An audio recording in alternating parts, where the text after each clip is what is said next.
जय गुरु जी। शुक्राना गुरु जी। चतुर्थ कुमारखंड का 13वां अध्याय।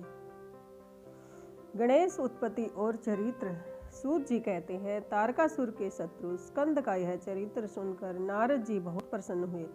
उन्होंने ब्रह्मा जी से कहा कि हे प्रजानाथ, स्वामी कार्तिकेय जी का यह अमृतमय चरित्र तो मैंने सुना, अब कृपा कर सब मंगलों के मंगल श्री गणेश जी का चरित्र भी सुनाइए। तब नारद जी के इस प्रकार के वचनों को सुनकर ब्रह्मा जी प्रसन्न हो शिव जी का स्मरण करते हुए बोले, हे नारद जी, कल्प भेद के गणेश जी के कई प्रकार के चरित्र हैं। उनमें से एक बार शनि की दृष्टि से उनका सिर छेदन हुआ और हाथी का सिर जुड़ा श्वेत कल्प में होने वाले गणेश जी की उत्पत्ति कहता हूँ, जिसमें कृपालु शंकर जी ने ही उनका शिरोच्छेदन किया था। सृष्टिकर्ता शंकर के विषय में यह सब कुछ संदेह करना योग्य नहीं है, क्योंकि सबके पति शंकर जी सगुण भी हैं और निगुण भी हैं। वह लीला से ही सब जगत की उत्पत्ति, पालन और संहार करते हैं। हे मुने, अब आदर सहित उनके चरित्र को सुनो। जब विवाह कर शिव जी कैलाश पर चले गए, तब कुछ समय व्यतीत होने पर गणपति जी का जन्म हुआ। एक समय की बात है, जया और विजया नामक पार्वती जी की दो सखियों ने परस्पर विचार कर पार्वती जी से जाकर कहा कि शंकर जी के द्वार पर तो हमारे असंख्य गण एवं दो द्वारपाल विराजमान रहते हैं, उन पर हमारा अधिकार होते हुए भी कुछ भी अधिकार नहीं है, क्योंकि हमारा मन उनसे नहीं मिलता। अतएव हे भगवती, हे पुण्यशीले, एक हमारा भी कोई गण होना चाहिए, आप उसकी रचना करिए। देवी पार्वती को सखियों की यह बात प्रिय लगी और उन्होंने उसकी रचना की इच्छा की। जब एक समय पार्वती जी स्नान कर रही थी और नंदी द्वार पर बैठा हुआ था, तब उनके मना करने पर भी शिव जी हठात मंदिर में प्रवेश कर गए, जिससे लज्जित हो जगदम्बिका तुरंत उठ बैठी। तब वह अपनी सखियों का वचन याद आया और परमेश्वरी ने अपने कोई एक अत्यंत श्रेष्ठ सेवक की आवश्यकता प्रतीत की। उन्होंने सोचा, मेरा एक ऐसा सेवक हो जो मेरी आज्ञा से कदापि विचलित न होवे। ऐसा विचार कर पार्वती जी ने अपने शरीर के मैल से सर्वलक्षण संपन्न एक पुरुष का निर्माण किया। वह शरीर के सब अवयव से निर्दोष तो था ही, किंतु सुंदर, विशाल और सर्वशोभा संपन्न और महाबली एवं पराक्रमी था। पार्वती जी ने उसे अनेक प्रकार के वस्त्रों से सजा, अनेक प्रकार के अलंकारों से युक्त कर बड़ा आशीर्वाद दिया और कहा कि तुम ही एकमात्र मेरे पुत्र हो, दूसरा कोई नहीं है। तब उस पुत्र ने पार्वती जी से कहा कि हे माता, मेरे लिए क्या आज्ञा है, मैं आपकी सब आज्ञाओं को पूर्ण करूँगा। पार्वती जी ने कहा कि तुम मेरे द्वार के रक्षक रहो, मेरी आज्ञा के बिना कोई ऐसा भी क्यों न हो मेरे घर के भीतर न आने पावे। कितना भी कोई हठी क्यों न हो, तुम उसे न आने देना।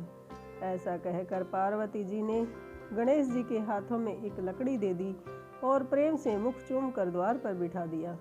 यह लकड़ी ले गणेश जी माता के हितार्थ द्वार पर जा बैठे। तब पार्वती जी ने फिर जाकर स्नान करने लगी। उसी समय शिव जी फिर द्वार पर आ गए और घर के अंदर जाने लगे। तब शिव जी को न जाने देकर गणेश्वर ने कहा कि मेरी माता की आज्ञा के बिना आप नहीं जा सकते। माता इस समय स्नान कर रही है, तुम कहाँ जाते हो, यहाँ से चले जाओ। यह कहकर गणेश जी ने लकड़ी ले उन्हें रोक लिया। शिव जी ने कहा, मूर्ख, तू किसको रोकता है? क्या मुझे नहीं जानता कि मैं शिव हूँ? यह सुनते ही गणेश ने महेश्वर पर लकड़ी से प्रहार कर दिया। इस प्रकार महेश्वर ने क्रुद्ध होकर कहा कि हे बालक, तू मूर्ख है, क्या नहीं जानता कि मैं गिरजापति शंकर हूँ? अरे बालक, मैं अपने ही घर में जाता हूँ, तू मुझे क्यों रोकता है?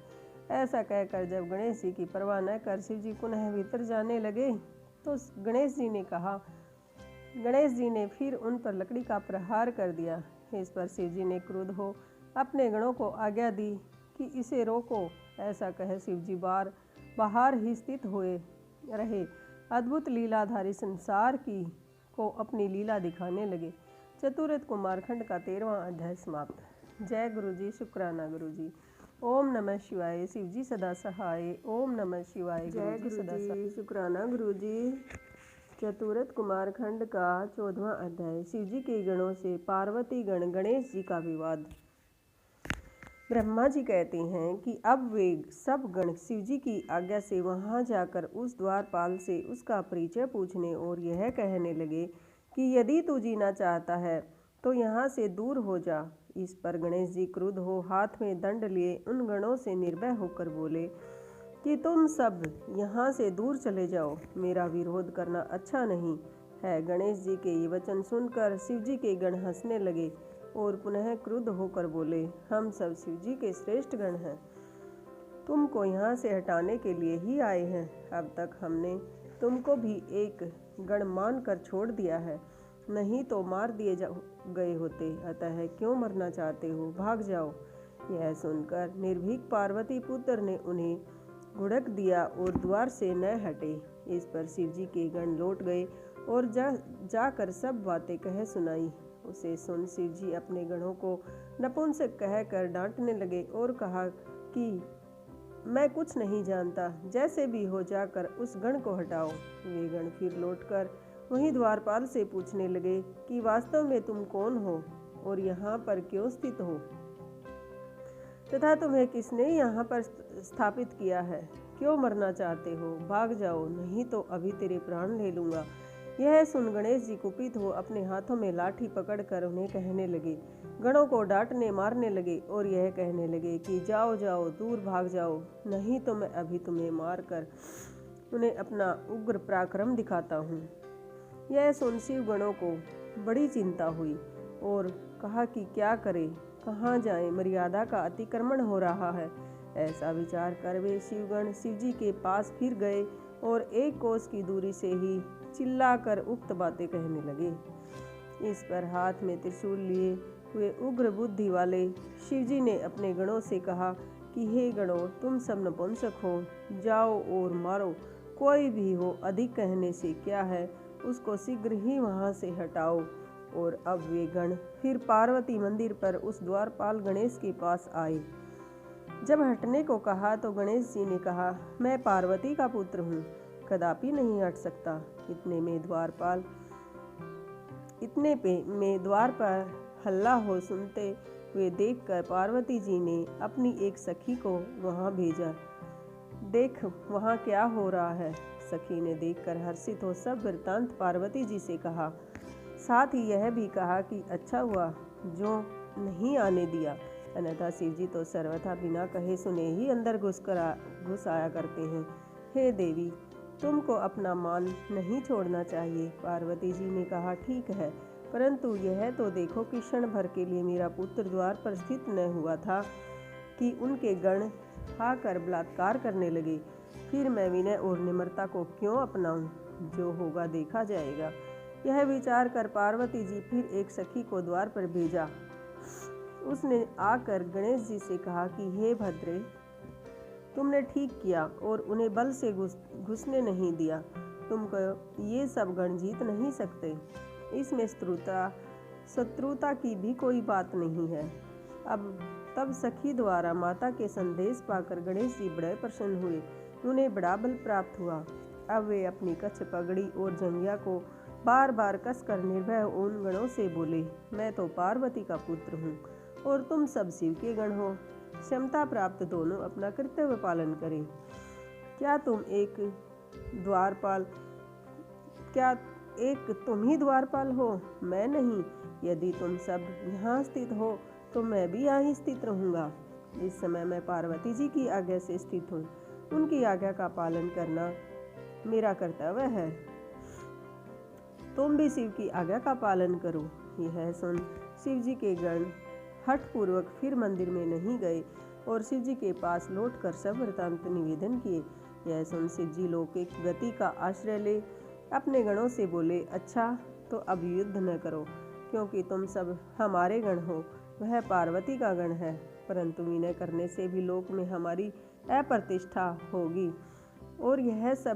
और सब यही कहेंगे कि शिव जी स्त्री के वश में है। इस कारण अब नीति युक्त कार्य करो। वह अकेला गण तुम सबके आगे क्या पराक्रम दिखाएगा। फिर पति के आगे स्त्री हठ क्या कर सकती है? यदि पार्वती हठ करेगी तो अवश्य ही हठ का फल पावेगी। निदान मेरी आज्ञा से तुम लोग युद्ध ही करो, जो होगा देखा जाएगा। ऐसा कहकर लौकिक लीला करने वाले शिवजी चुप हो गए। चतुरथ कुमारखंड का 14वां अध्याय समाप्त। जय गुरुजी, शुक्राना गुरुजी। ओम नमः शिवाय। शिवजी सदा सहाय। ओम नमः शिवाय। गुरुजी सदा सहाय। जय गुरुजी, शुक्राना गुरुजी। चतुरथ कुमारखंड का 15वां अध्याय, शिव गुणों से गणेश का युद्ध वर्णन। ब्रह्मा जी बोले, अब विभु की आज्ञा पावे सब गण निर्भय हो सज कर शिवजी के मंदिर पर आए। इधर गणेश जी भी सजे हुए थे, तैयार थे। शिव गणों को देखकर गणेश जी ने उनसे कहा कि मैं अकेला माता की आज्ञा का पालन करूंगा। आज तुम सब मुझ अकेले पार्वती पुत्र का बल देखो। शिव जी के गणों का बल आज देखा जाएगा। मैंने तो पहले कभी युद्ध भी नहीं किया है, परंतु तुम सब तो युद्ध मर्दन हो। अब तो हमारी और तुम्हारी लज्जा ही रक्षा करेगी। रक्षा शिव पार्वती ही करेंगे। ऐसा विचार कर अपने स्वामी की आज्ञा पालने के लिए मुझ अकेले से ही तुम युद्ध करो। मैं भी अपनी माता के लिए अकेले ही तुम सब से युद्ध करूंगा। अब यह युद्ध कैसा होगा यह कोई नहीं जानता, और त्रिलोकी में ऐसा कोई युद्ध होगा भी नहीं जो इस युद्ध को रोक सके। जब इस प्रकार दंडपाणी गणेश जी ने उन गणों को फटकारा तो वे अनेक प्रकार के आयुध से उन पर टूट पड़े। अकेले ही गणेश जी ने शिव जी के असंख्य गणों से युद्ध करने लगे, परंतु शिव जी का कोई भी गण उन्हें युद्ध में परास्त न कर सका, और उन्होंने अकेले ही उन सब गणों को मार कर भगा दिया। सैकड़ों और सहस्त्रों की संख्या में वे गण पलायन करने लगे। गणेश जी लौटकर फिर द्वार पर आ खड़े हुए। नारद जी की प्रेरणा से विष्णु आदि सभी देवता शिव जी के पास आए। स्तुति कर युद्ध का वृत्तांत पूछा। शिव जी ने कहा, मेरे मंदिर के द्वार पर एक बड़ा बलवान बालक हाथ में लकड़ी लिए उपस्थित है, जो घर में जाता उसे जाने नहीं देता। यदि ब्रह्मा चाहे तो वह वहां जाकर यह क्लेश दूर करे। यह सुन शिव जी की माया से मोहित मैं ब्रह्मा कुछ ऋषियों को साथ ले उस बालक के पास गया। मुझे आते देखकर बालक गणेश का क्रोधवश दौड़कर मेरी दाढ़ी मूछ नोचने लगे। तब मैंने कहा कि हे देव, क्षमा करो, मैं युद्ध के लिए नहीं आया हूँ, मैं ब्रह्मा हूँ। मेरे ऊपर कृपा करो, मैं शांति स्थापित करने आया हूँ। मैं ऐसा कह ही रहा था कि बालक गणेश ने परिध उठा लिया। मैं वहाँ से भाग चला। उसने मेरे सब साथियों को परिध से ताड़ित किया। फिर तो मैंने शंकर जी के पास आकर सब समाचार सुनाया। उसे सुनकर लीला विशारद शंकर जी को बहुत क्रोध आया। उन्होंने इंद्र आदि देवताओं और अपने भूत बेताल आदि गणों को गणेश जी से युद्ध करने की आज्ञा दे दी। त्रिलोकी में हाहाकार मच गया। उस समय में ही ब्रह्मांड में के क्षय होने का समय आ गया। लोग चिंता करने लगे, परंतु कार्तिकेय आदि वीरों सहित शिव जी के सब गणों का प्रयास व्यर्थ हो गया। अकेले बालक गणेश ने मार मार कर सबके छक्के छुड़ा दिए। एक ही बालक ने शिव जी की समस्त सेना को विचलित कर दिया। एक ने ही सब इंद्र आदि देवताओं को युद्ध से विरक्त कर दिया। परंतु महाबली कार्तिकेय जी अब तक भी उस स्थान पर स्थित रहे। शेष सभी शिव के पास भाग गए।